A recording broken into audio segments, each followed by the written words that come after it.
Hola, ¿qué tal? ¿Cómo están? Soy María Belén Araya y les doy la bienvenida a este espacio de conversación y entrevista donde estaremos conversando con el doctor Felipe Méndez, neurólogo infantil del Hospital de Puerto Montt, quien nos estará comentando todo respecto al síndrome de Morquio o también llamado MPS 4A. Hola Felipe, ¿cómo está? Hola, bien, ¿y tú? Bien, muchas gracias. Doctor, antes de todo, contémosle un poco a la gente de qué se trata este síndrome, que bueno, tiene un nombre bastante raro, ¿verdad? Sí. Pero de qué se trata, qué es lo que afecta, cuál es la incidencia que hoy hay en Chile. Mira, la enfermedad de Morquio o mucopolisacariosis tipo 4A es una enfermedad de las consideradas enfermedades infrecuentes que afecta en Chile aproximadamente a 60 personas y que afecta en el mundo más o menos a uno de cada 200.000 recién nacidos vivos. Es una enfermedad que podría parecer no tan importante porque afecta a pocas personas, pero tiene un factor bastante trascendente, que es una enfermedad que tiene tratamiento y cuyo tratamiento y cuya respuesta al tratamiento es mejor mientras antes se trate. Por lo tanto, creemos que es una enfermedad que debe ser conocida, que debe ser sospechada, porque su evolución depende de qué tan temprano la trate y ese tratamiento ya está disponible. Entonces ya no es solo una enfermedad con un nombre extraño que algunas personas pueden conocer, sino que es algo que tenemos que hacer más popular y que la gente pueda tenerla un poco en el radar, tal vez no acordarse el nombre, pero bueno, acordarse de alguno de los signos. Y son enfermedades que en general afectan a los recién nacidos, son niños que nacen sanos y que van desarrollando la enfermedad con el tiempo porque es una enfermedad que afecta un organelo específico de la célula que se llama lisosoma. El lisosoma, si uno se acuerda de biología, el lisosoma es para la célula como más o menos el hígado es para el cuerpo. Es un órgano que sirve para limpiar, para tratar de trabajar algunas moléculas, y este lisosoma se ve afectado porque falta una enzima. Hay una enzima que no es capaz de funcionar y se empieza a acumular un producto que su producto se llama glucosaminoglicanos, y de ahí, bueno, viene el nombre de la enfermedad, y estos productos se empiezan a acumular. ¿En qué tejidos? En los cartílagos, y por eso se debe la clínica.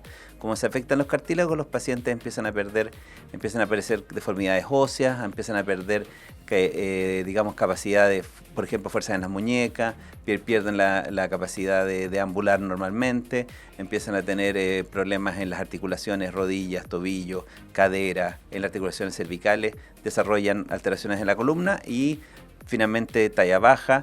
Y si uno no hace nada, son personas que viven alrededor de entre 10 y 20 años y tienen en general problemas respiratorios severos, son de talla muy baja y generalmente terminan en silla de ruedas sin capacidad de desarrollar una vida normal, siendo personas inteligentes y con su capacidad intelectual intacta. Claro. Ahí, doctor, este diagnóstico es difícil de obtener. Hablaba un poco como a lo que afectaba, ¿no? Pero ¿cuáles son las primeras señales a las que hay que estar alerta? Desde su experiencia también, avisarle a la gente cuál es la detección o cómo se puede ayudar a una detección más temprana de este síndrome. Bueno, es una enfermedad autosómica recesiva, por lo tanto no es muy frecuente y es un poco probable que haya un familiar directo que tenga la enfermedad. Por lo tanto, uno tiene que pensar en cualquier niño sano. ¿Cuál es la primera señal en general en Chile? Nosotros nos hemos dado cuenta que una de las primeras señales es la displasia de cadera. En Chile, todos los niños a los 3 meses se hace una radiografía de cadera, a todos los niños sanos se les hace una radiografía de cadera o una ecografía de cadera, depende del acceso que tenga la persona, pero se le busca en el fondo que tenga displasia de cadera, que es una enfermedad muy frecuente, pero cuando se producen las dos caderas, eso ya no es tan frecuente y debería hacer pensar no solo en la enfermedad de Pertes, que es con lo que uno piensa cuando hay displasia de las dos caderas, sino en otras enfermedades, entre las cuales está la enfermedad de Morquio. Entonces, lo primero que uno debería llamar la atención es que en niños de 3 meses sanos, con displasia de las dos caderas, deberían ser derivados a un traumatólogo que debería pensar al menos en esta posibilidad. ¿Y por qué pensarla? Porque detectarla inicialmente, o por lo menos tener la sospecha, no es difícil. Es un examen que se hace en una gota de sangre, que es muy barato y que puede darnos no el diagnóstico definitivo, pero sí la sospecha, y nos puede enfocar hacia poder hacer los estudios, que son un poco más caros, pero que nos llevan a poder tener el diagnóstico definitivo de este síndrome. ¿Este diagnóstico se suele atrasar o, por ejemplo, claro, al ir una persona con estos síntomas o con estos signos, pues se podría llegar a este diagnóstico de inmediato o suele atrasarse? Suele atrasarse primero porque no está en el radar, no está en el radar ni siquiera de los médicos, nosotros hemos tratado de hacer hartas educaciones, sobre todo los cirujanos infantiles que ven los trastornos óseos, que es donde más se nota esta enfermedad, o también verlo con los pediatras, los que ven niños recién nacidos o que ven niños pequeños, pero el promedio de diagnóstico en el mundo es 2,5 años, lo cual es tarde, porque ya ese niño debería estar recibiendo el tratamiento. Nosotros quisiéramos que el diagnóstico se hiciera antes del año, ojalá, pero como los primeros signos son también, por ejemplo, trastornos de la marcha, niños que se tropiezan, empiezan a caerse, entonces lamentablemente uno tiene que esperar. Y además es difícil hacer el diagnóstico al principio porque es una enfermedad que se produce por acumulación de una sustancia, entonces tiene que pasar un tiempo para que la sustancia se acumule. Si yo hago el examen en el recién nacido, puede ser que el examen me salga negativo porque todavía no ha acumulado la sustancia y eso hace que uno pueda falsamente pensar que el paciente no está enfermo. Entonces, los exámenes, por así decirlo, no son tan caros ni tan difíciles de hacer. De hecho, se hacen aquí en Chile, en el INTA de la Universidad de Chile y en otros laboratorios existe la posibilidad de hacer este examen, que puede dar la certificación diagnóstica, no solo el examen inicial que te decía la gota de sangre, sino que los exámenes definitivos, que es la función de la enzima que falta, o sea, buscar esa enzima, eso también se puede hacer. Y más aún, uno puede hacer el estudio genético que dice cuál es el gen alterado que hace que esa enzima no funcione. Eso ya no se hace necesariamente todas las alteraciones en Chile porque son más de 200, pero sí se puede buscar afuera. ¿Hay algún cuadro clínico que suele confundirse con Morquio en las primeras consultas o en las primeras como pruebas ya de que van direccionados hacia este síndrome? Sí, son distintas, pero en la parte clínica en general todas las displasias óseas. Las displasias óseas son enfermedades, es un grupo de enfermedades muy grande que afecta a todas las enfermedades del desarrollo de los huesos. Entonces hay displasias óseas que son bilaterales y claro, se pueden confundir con el síndrome de Morquio y además en general las displasias óseas las estudian los traumatólogos. Entonces uno, un viejo profesor me decía, uno no diagnostica lo que no conoce y por supuesto uno trata de ver lo que conoce. Entonces por eso tratar de hacerlo más conocido esto más para que se sospeche. Eso en cuanto al diagnóstico clínico, que es fundamentalmente esto óseo. Ahora, existen pacientes cuyo principal síntoma no es óseo, sino que es, por ejemplo, problemas respiratorios, trastornos, aumenta el tamaño de los tejidos blandos del cuello, entonces son personas que roncan, son niños chicos que roncan. Es muy raro que un niño pequeño ronque, eso ya es anormal, debería uno llevar a consultar.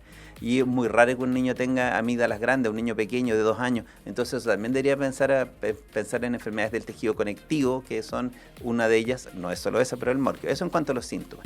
En cuanto a los exámenes, también lleva a error. En los exámenes iniciales, que son exámenes de sospecha, se pueden confundir con otras mucopolisacaridosis. Las mucopolisacaridosis son un grupo de enfermedades y la mucopolisacaridosis 1, la 4, la 6 son clínicamente muy parecidas y además en los exámenes también pueden ser parecidas. Entonces uno tiene que hacer estudios después, por eso es un estudio inicial. Después de ese estudio inicial uno tiene que buscar cuál de esas mucopolisacaridosis es la que tiene el paciente. Antes de iniciar la entrevista, usted me conversaba de los pacientes que hoy están siendo tratados en el hospital de Puerto Montt. Mencionaba que son 7, es un número grande, pero había la particularidad de que venían de un espacio muy pequeño. ¿Eso por qué se da? O sea, ¿no debería darse en un lugar tan pequeño? Eso es muy extraño. La verdad, no tengo la respuesta. Estamos en el proyecto de hacer un estudio genético para poder tener esa respuesta, pero sospechamos porque el lugar es Estaquilla. Estaquilla es una parte de la comuna de Los Muermos, una parte muy pequeña donde vivían alrededor de 300 personas y en ese lugar de 300 personas hemos diagnosticado 6 pacientes con este cuadro.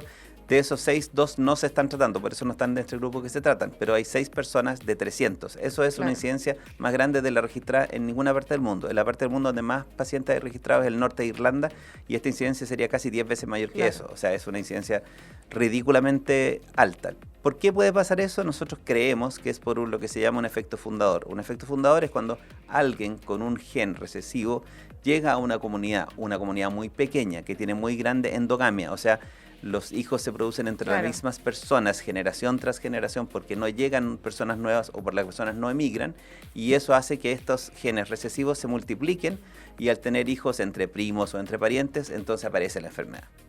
Entiendo. Ahí, de los pacientes que hoy están siendo tratados, ¿cuál es la edad que mantienen en promedio? Tenemos, o sea, el promedio, mira, tenemos pacientes, el paciente más pequeño tratado en este momento tiene 4 años y la paciente mayor tratada tiene 46, así que pasamos por un universo muy grande de pacientes. Hoy en día nosotros tenemos 4 niños tratados y 3 adultos, así que en el fondo hay...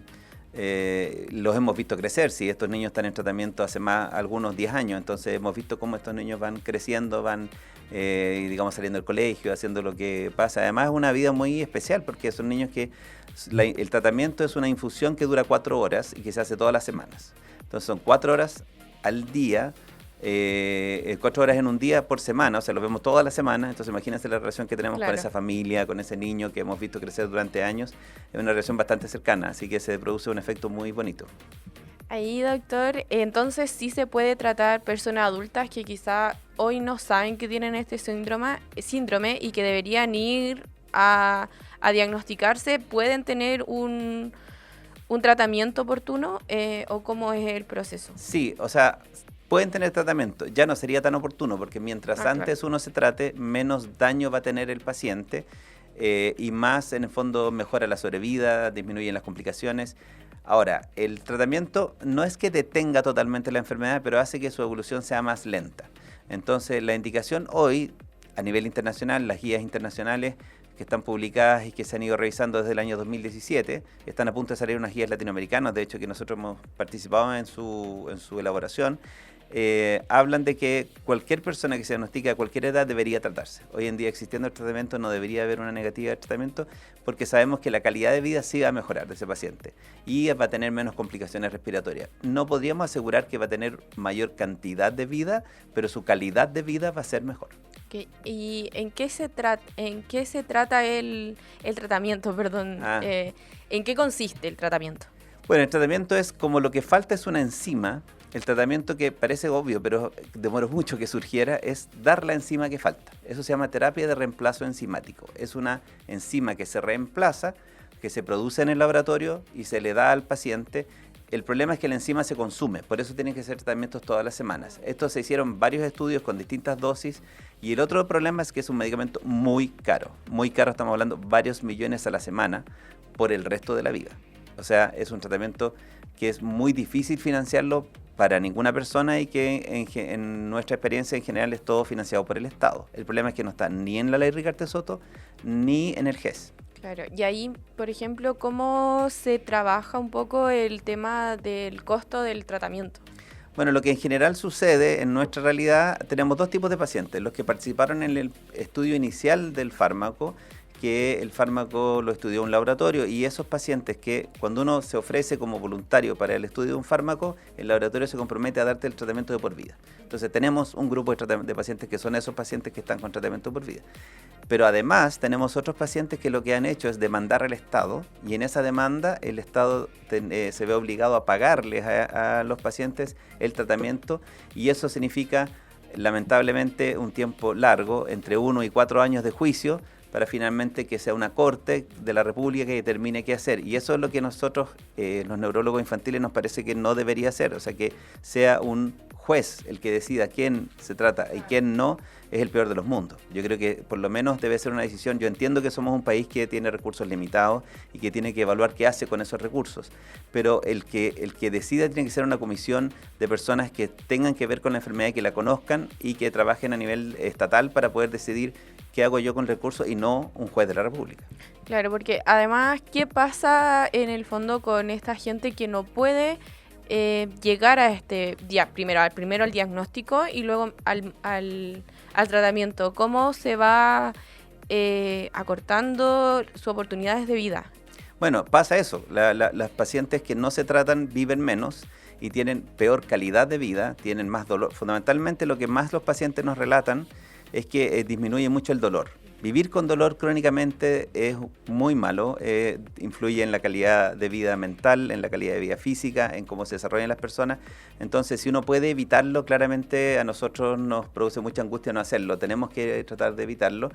Y además en la capacidad de movilizarse, en la independencia, pensando que son personas con CI normal, o sea, que son capaces de personas que podrían aportar, sobre todo hoy día con la tecnologización, con la capacidad de que uno no necesita probablemente desplazarse tanto, uno puede hacer mucho con una persona que esté consciente, que tenga un computador, que sea capaz de manejarse. De hecho, uno de nuestros pacientes es el locutor radial, como para contarles. Entonces, hay muchas cosas que una persona podría hacer. Son inteligentes, lo pueden hacer, y tienen las oportunidades, pero necesitan tener el tratamiento. Claro, este tratamiento no es que en el fondo detenga el síndrome, sino que va ayudando a que la persona pueda vivir con él. Exactamente. El tratamiento no detiene no detiene la evolución de la enfermedad, la hace más lenta. No la detiene porque el cuerpo además identifica esta como una molécula extraña y finalmente se desarrollan anticuerpos contra el tratamiento, y eso es algo que se está tratando de trabajar para hacer que sea más eficiente, más efectivo este tratamiento. Probablemente van a surgir otros tratamientos en algún momento para este grupo de pacientes que esperemos tengan también una efectividad en la duración de este. Pero mientras tanto, el tratamiento que tenemos en realidad versus lo que teníamos antes, que era un tratamiento de respaldo y de apoyo, que también es bueno, o sea, tener kinesioterapia, tener buena medicina física, tener apoyo psicológico, tener terapeutas ocupacionales que enseñen a manejar a estos pacientes y tener todo el apoyo nutricional y qué sé yo, todo lo demás. Por supuesto que es bueno, nosotros manejamos de estos pacientes multidisciplinariamente con cardiólogo, gastroenterólogo, traumatólogo y con todas las profesiones afines. Y lamentablemente estos pacientes también algunos están en la Teletón, pero la Teletón, como ustedes saben, tiene una fecha de término, uno no puede estar eternamente en la Teletón, entonces cuando son mayores también se quedan un poco abandonados de eso. Ahí, qué bueno que menciona la Teletón, porque además de la complejidad del diagnóstico y sobre todo, ahora que comentaba la falta de cobertura en la ley Ricarte Soto, ¿hay alguna otra barrera que enfrenten hoy las familias para acceder a este tratamiento o a lo que lleva el síndrome en el fondo, como lo que usted mencionaba, la ayuda de Teletón y otras como áreas de la salud? O sea, en el fondo, en este momento, yo creo que lo que cuesta es que es un síndrome no muy conocido por los médicos, no muy conocido por los pediatras, que son los que tienen que ver estos pacientes. Nosotros hemos tratado de hacer mucha educación, entonces eso hace que el diagnóstico sea tardío. Y el diagnóstico tardío lleva a todas las complicaciones que sabemos. Yo creo que es una gran barrera. La segunda barrera es que cuando los colegas ven este cuadro, muchas veces se asustan, porque en general los médicos no nos gusta ver cosas que no conocemos. Nosotros nos manejamos mal en ese territorio y yo creo que a un médico le carga decir no sé. Pero es ser honesto decir no sé, es ser honesto decir no sé, pero puedo aprender, pero puedo saberlo, puedo aprender a hacerlo con usted, papá, y usted mamá, y usted paciente, y vivirlo con ustedes. Vamos avanzando juntos. Exactamente. Y ser honesto en eso. A mí me pasa, yo tengo un policlínico de enfermedades poco frecuentes en Puerto Montt, y muchas veces me pasa que llegan pacientes con una carpeta bajo el brazo, con un diagnóstico, y dicen, mire, me mandaron de Santiago con este diagnóstico, ¿usted sabe algo? Y yo, no, jamás he tenido un paciente con lo que usted tiene, pero aprendamos juntos. Claro. Y así en realidad es mucho más llevadero. Estos pacientes necesitan eso, un sistema de salud que los acoja, que digamos nosotros tal vez no tenemos las herramientas, pero produzcámoslas. Puerto Montt no es un lugar muy distinto ni especial, en el cual si se pudo hacer este policlínico, claro, también se debe poder hacer en otras partes. Nosotros estamos llanos a entregarles nuestra experiencia para que se replique, y yo creo que este tipo de cosas, como darlo a conocer a nivel de la prensa y todo, es claramente pasos en ese camino. Claro, y además porque es una enfermedad poco común y que se está haciendo grande en el fondo, porque igual 6 pacientes es bastante. Claro. En el fondo yo lo que conversábamos también es que hace poco que esta enfermedad es poco frecuente cuando uno mira desde afuera, pero cuando uno mira desde el punto de vista del paciente es la más frecuente, es claro, la enfermedad que él tiene, o sea, es el 100% de los casos. Entonces, en el fondo, para esa familia no le sirve decir, mire, ¿sabe qué? Que lata que usted tuvo esta enfermedad, que en realidad se da en 1 de cada 200.000 recién nacidos vivos y que la frecuencia en Chile no sabemos. A mí me da lo mismo, yo la tengo yo y quiero que me mejoren a mí. Yo no puedo decirle a alguien, mire, su cáncer es muy raro, así que no lo podemos tratar porque en realidad no lo conocemos. No, pues la respuesta es cómo lo hacemos para que usted también se sienta parte de ser tratado.